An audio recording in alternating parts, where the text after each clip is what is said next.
What's going on, guys? Welcome back to my channel. Today I'm sharing with you what I watched in the month of January at the movie theater and also at home on streaming. So starting off at the movie theater, I went and saw 6 brand new films, starting off with Mufasa, the Lion King. My dad and I went to go and see this movie together, and does it live up to the 94 original? Absolutely not. Nothing ever will. But I did have a decent time with the movie. I did not hate it, but it is not perfect either. It landed in the middle for me. Now, there were 2 big drawbacks to this film, and the number one is that with a movie like Mufasa, you gotta have a great soundtrack, because the original 94 Lion King, I could sing every single song right now if you wanted me to.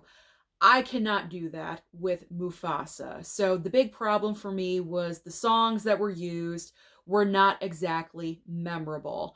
And then the second big drawback for me is because in this movie, this is the origin story of Scar and Mufasa's relationship. And the big ultimate reveal in the movie of why Scar turns against Mufasa really wasn't all that creative. It was actually kind of lame, in my opinion. They could have thought of something else. So, because of those 2 drawbacks, that is where the movie just was a little bit lackluster. But other than that, I enjoyed it. I thought it was really cute in some parts. And so for the most part, my dad and I did have at least a great father-daughter movie moment together. So that was nice. The next movie I went and saw was the first big film. Well, not big, it wasn't huge, but the first main release of 2025, and that was a folk horror film called The Damned. Now, I did do a review of this movie here on the channel if you guys want to check that out. But I was actually impressed with the film, because usually the first horror film out of the brand new year is a clunker. Let's be honest. January and February, but in particular January, is known as the dumping ground for brand new films. But I was actually surprised that this movie was not as bad as I thought it was going to be. It was actually pretty decent. I think I gave it a solid 3-star on my Letterboxd. So if you guys have the chance to watch it, it's out of theaters now, but if you can stream the movie VOD or when it lands on a streaming service, I do recommend, because it did surprise me in a good way. Now we are moving on to The Last Showgirl. This is Pamela Anderson's award season vehicle movie, also starring Jamie Lee Curtis. This was my most anticipated movie of January. That's how lackluster January was, when I was super excited for The Last Showgirl. But I was just hearing amazing things about Pamela Anderson's performance in this film, because we all know her from Baywatch and, Home Improvement and Barbed Wire, all of these really roles that are not taken seriously. Well, in this movie, Pamela Anderson is playing an aging showgirl, and unfortunately, she's been in this show in Vegas for like 30 years straight, and all of a sudden, out of nowhere, her show is closing its doors. So now she has no idea what to do. She doesn't like change. I get it. I'm the same way. I don't like change either. So all of a sudden, she is, going to be unemployed soon. She doesn't know what to do. She's getting really bitchy with her coworkers because she's just having all these emotions, and then she's dealing with her daughter, and all these aspects in her life all of a sudden are kind of like spiraling out of control. And I do agree that Pamela Anderson definitely gives an amazing performance in this film. It's great to see her do something completely different, very respectable. However, the movie itself really was not that great, because there were some scenes in the film, it seemed like the camera was so shaky. I was like, are they doing that on purpose? Is there a reason for the camera to be so shaky? It was just very distracting. There were also some moments where it looked blurry, and I'm not really sure why. And then I thought to myself, well, was that with a specific intention? But I don't believe it was. And it was just awkward and weird at moments at sometimes. Jamie Lee Curtis, as I mentioned, is also in the movie. She has been recognized with some nominations during awards season. She does have a great part, and at some moments, she does stand out more than Pamela Anderson, which is unfortunate because Pam is the star of this movie. So all the focus should be on Pam, and Jamie Lee Curtis should be more of a compliment. But there is one scene in particular where she does steal it completely. Dave Bautista is also in the film. But what really bothered me is that I'm kind of rambling on about this one, but I need to talk about it. So, the entire run of the film, which is not long, it's only about 90 minutes, so it's a very quick movie. But at some points, it does feel like it does drag, which is really weird because it's a very, very short film. But the entire run of this movie, we're hearing about this show. I believe it's called The Razzle Dazzle. This is the show that Pam is in as a showgirl, and she loves this show. Obviously, it's been around for 30 plus years, but throughout the entire run of the movie, we never actually see the show. So we don't really know how supposedly great the show is because we never see it. We never see Pam on stage in the show doing what she's doing. It's always like in the background shots, like before you go on stage when she's last minute doing a quick change with her costume or something like that. We never actually see her on stage until the very end, but it's not true to life because it's her character's fantasy of how she looks on stage. So that's not even real. So that's something that just really bugged me because we're supposed to believe this show is fantastic and it's just so amazing, but is it? I don't think it is.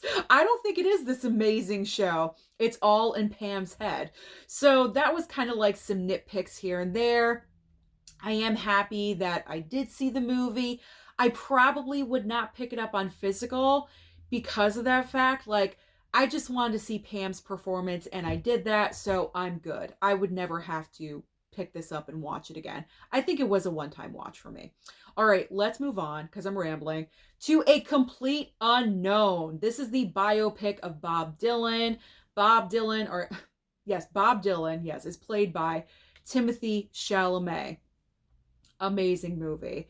If I had seen this film in 2024, this movie would have made my top 10 films of the year without a doubt. I love a great biopic or a true story. And going into this movie, I didn't know anything about Bob Dylan. Very, very limited knowledge. Obviously, I know who Bob Dylan is. I know what kind of music he is famous for. And that's pretty much it. Other than that, I did not know anything about Bob Dylan. But all I have to say is, this award season, Timothy Chalamet is getting severely overlooked for winning Best Actor. In my opinion, after seeing this movie, he deserves the Oscar for Best Actor because what he put into this role, the time and the education, is absolutely unbelievable. Yes, Adrien Brody is great in The Brutalist, and I will be talking about that in just a second. But what Timothy Chalamet had to learn to become Bob Dylan is absolutely insane. He prepared for this role for 5 years. He learned how to play guitar. He learned the harmonica. He learned how to play both at the same time. He also obviously had to learn how to speak like Bob Dylan because Bob Dylan has a certain way of speaking that, is just to Bob Dylan. So obviously Timothy Chalamet had to learn how to speak like that. But on top of that, I also learned that when Timothy Chalamet was singing in the movie, it was a live performance. Very much like Cynthia Erivo and Ariana Grande in Wicked, when they were singing in that movie, it was live. It was not a lip sync. Same with Timothée Chalamet. He did everything live in person when they were filming. Incredible.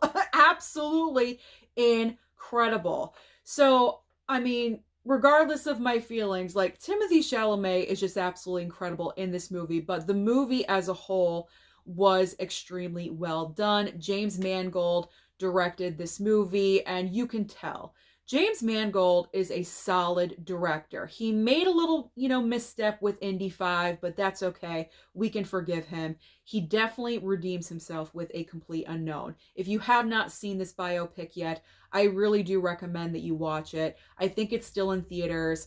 Please try to catch it.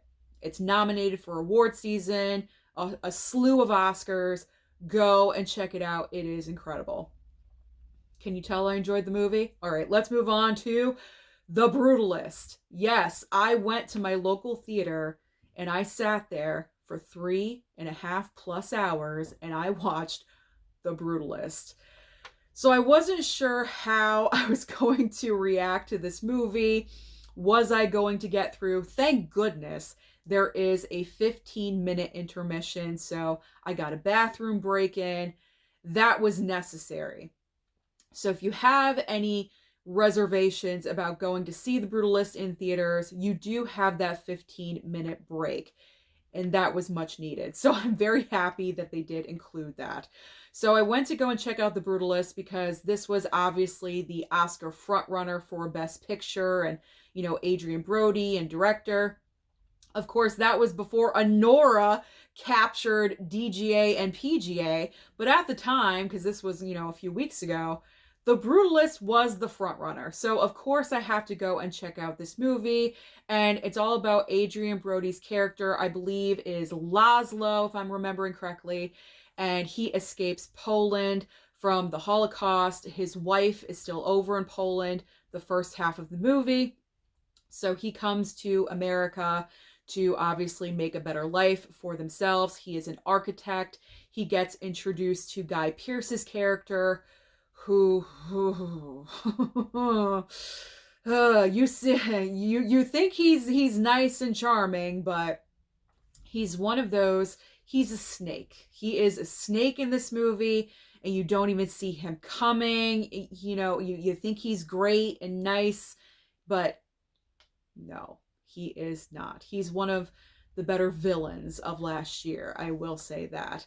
But that is pretty much the story of The Brutalist. And then second half, wife comes over and the story plays out. And that's all I'm going to say. So as far as my enjoyment of the film, I will say the 3.5+ hours of this movie, it did not drag. It did not drag. I did not feel the long run time. And I felt the same way with Oppenheimer. And I kind of got the Oppenheimer vibes just a little bit with this movie, even though they're two completely different stories.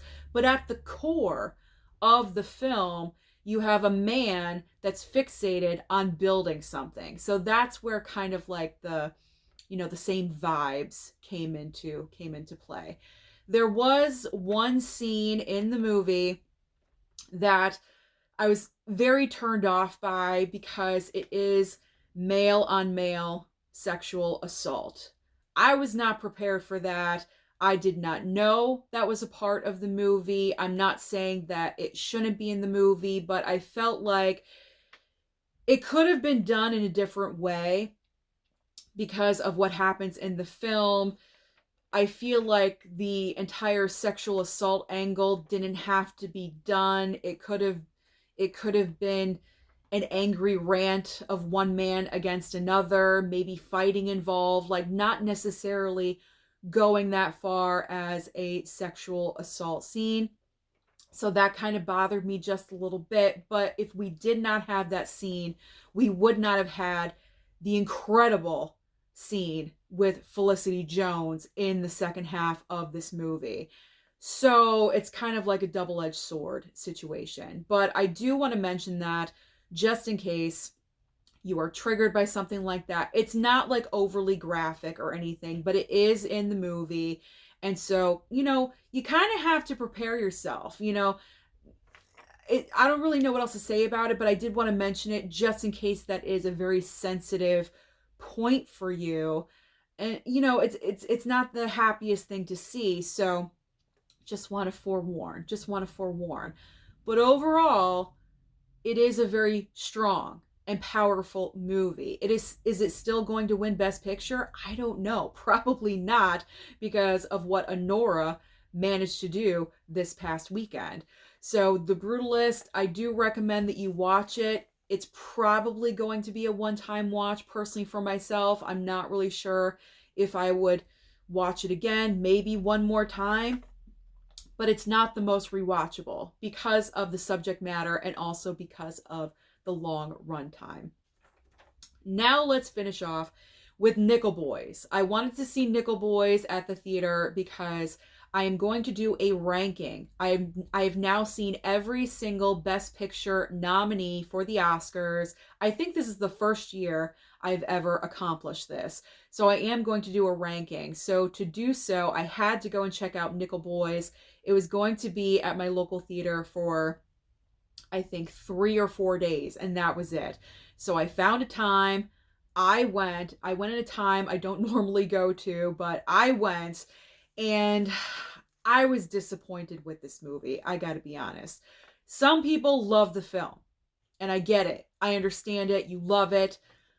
But I was disappointed. And I think the main reason why I wasn't really a fan of this movie is because of the film angle.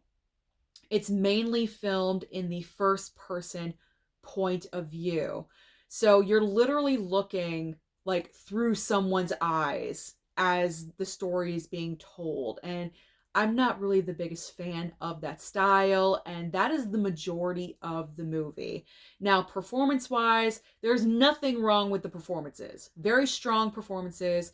If you're unfamiliar with Nickel Boys, it's about a boy that gets sent to wrongfully gets sent to like a boys reform school. And what's happening at the reform school is that shady practices are being done. Boys are being punished and also sometimes murdered, and their murders are being kept under wraps, and they're just being buried on the property. Their families don't know what have occurred to them. And so this is just shady, complete shadiness all around. Now, I expected the film to be a little bit more powerful because, to be honest, when all of these shady things are happening at the school, we're not really seeing them in action. And it feels weird saying that because it's not like I'm begging to see this. Like, I don't want to, see someone murdered or something like that. But if this is the story you're telling, then I just expected to see a little bit more. Like, I thought what we saw on screen, or what I saw on screen, was just very kid gloves, like it like barely scratched the surface of supposedly what was going on at this school. And I think this was a true story. I think a documentary was made about this school. And I also feel like if you go in blind, like I did to this movie, you're not going to get as much out of it if you had prepared and you watched the documentary. I feel like maybe if I watched the documentary first, then saw the movie, I would have had a better experience, So maybe that would have enhanced. I'm not really sure. But if this is based on, actual true happenings, like, I just expected to see a little bit more, and I didn't. So I just didn't really care for the film, and I was kind of bored watching the movie. I do have to be honest, and I hate saying that as well because I feel like this was a very important story to be told. And so for myself to be bored is extremely unfortunate. I was watching my cell phone. I wasn't on my cell phone the whole time, but I was clicking just to see what time it was because this was also a longer movie. It's like 2.5 hours. And I was like, is this done yet? Like, so I was not a fan of Nickel Boys. I feel like if the film was presented in a different way, if we had a little bit more to watch, I would have enjoyed it a lot more. If it was a more traditional filmed movie, I probably would have enjoyed it a heck of a lot more. So Nickel Boys, didn't really care for that one. Now let's talk about streaming. All right, streaming.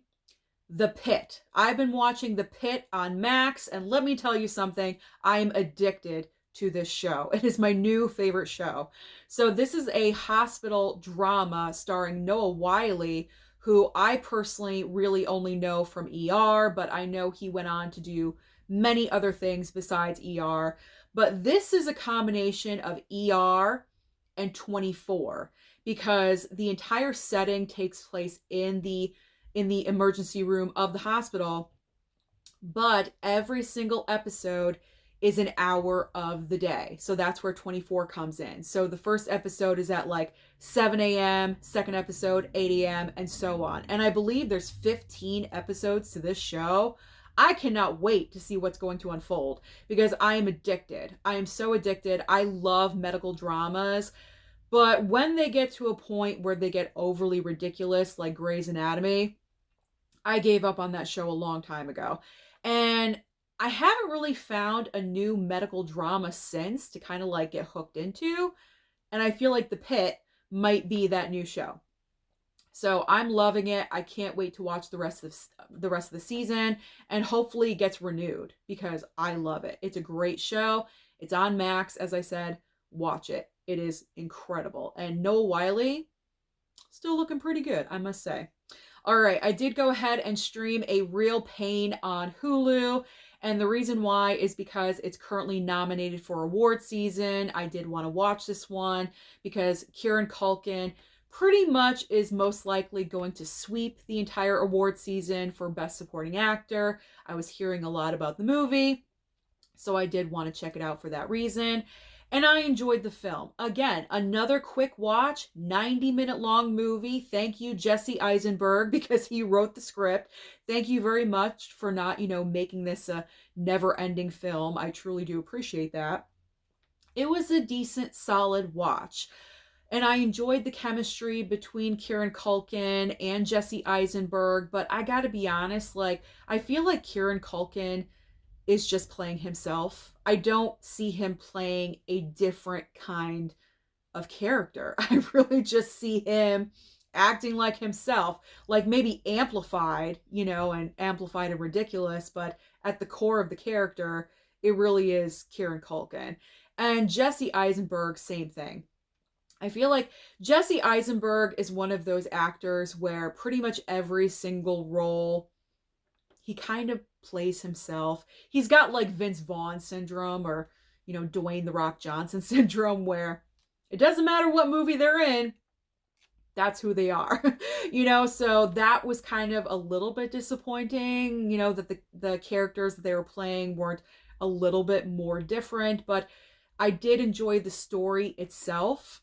I thought that had a lot of heart to it, and the way Jesse Eisenberg wrote the script was very, very well done. He's a great writer. I look forward to watching more from him, whatever he writes in the future. I hope he continues to do so because this was a great example of how good he is. And also, just one last thing about A Real Pain. Not the most rewatchable movie. Maybe I'll watch it again in a couple of years, but I'm happy I streamed it. I don't need to have it on physical. I am good. So I went ahead and I watched the docuseries on Peacock, SNL 50, because SNL is celebrating their 50th anniversary this year, which is completely unbelievable. I cannot even fathom 50 years. That is crazy.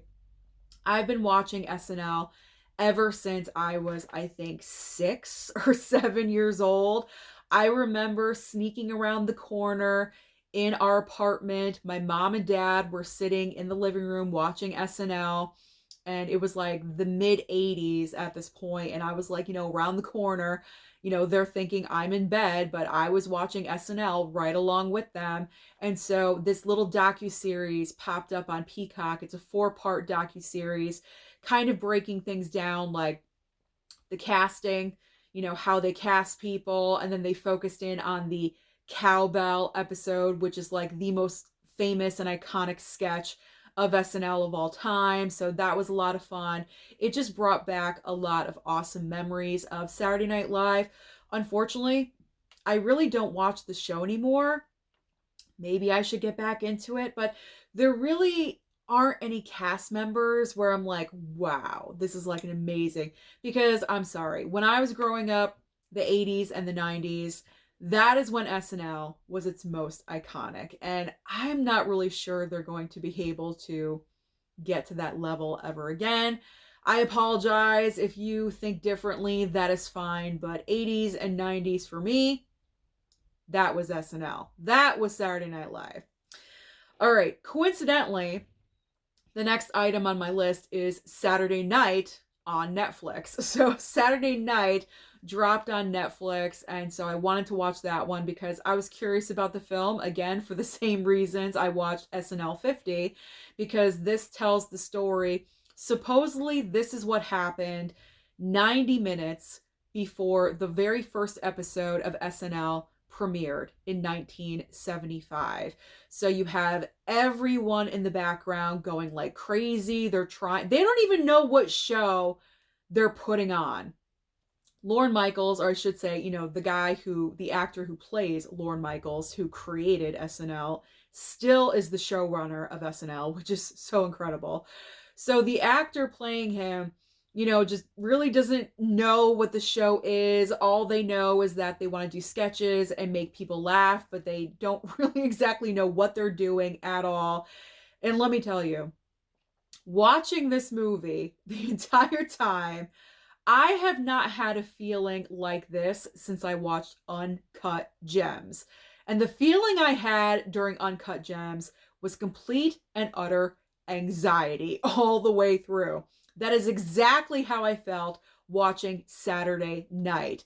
You have so many things happening, so many things going wrong. Belushi is missing. He won't sign his contract. You have Chevy Chase, like, just being the biggest jerk of all time, thinking he's the star, and there's all these things occurring, and last minute decisions that have to be made, and the tension, the anxiety is building and building and building, and I was about to have a breakdown. I really, really was by the end of this movie.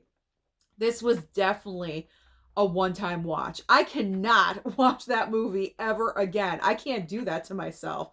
So I know I don't need to pick up the physical of Saturday Night. I am good. This is why I'm so happy. And I also recommend to you guys to stream movies if you're in question of whether or not you do want to pick them up or not. Do yourselves a favor and just stream them first, because that solidified, no, I am good. I am fine. Okay. Your Monster. That is right. I rewatched Your Monster on Max, and I have to say I feel the exact same way about the movie. I wanted to give it another chance because last year I was very disappointed by Your Monster. I thought it was going to be a decent movie. I watched it at the theater, and it didn't turn out the way I thought it was going to go. Maybe I judged it harshly. So when it dropped on Max, I said, you know what? Let me give this movie another chance. I set up camp right here on my bed because my TV's right there. So I had my drink, I had my snacks, I put it on, and I felt the exact same way. The ending of this movie absolutely kills it for me. Absolutely kills it. Because it leaves you with questions. It leaves you with questions. Is the monster real or not? How is the monster not real? They have sex in the movie. You know what I'm saying? Like, it just doesn't make sense. It doesn't make sense at all. Because that was one of the questions that you're left with. Well, was this all in her head, or is the monster real? How is the monster not real? She has sex with him, and then later on in the movie, she like goes inside the closet, further deep into her closet where the monster lives, and she sees like all the stuff that he's taken over the years from her childhood. Like, if he's not real, I don't get that. I just don't understand that.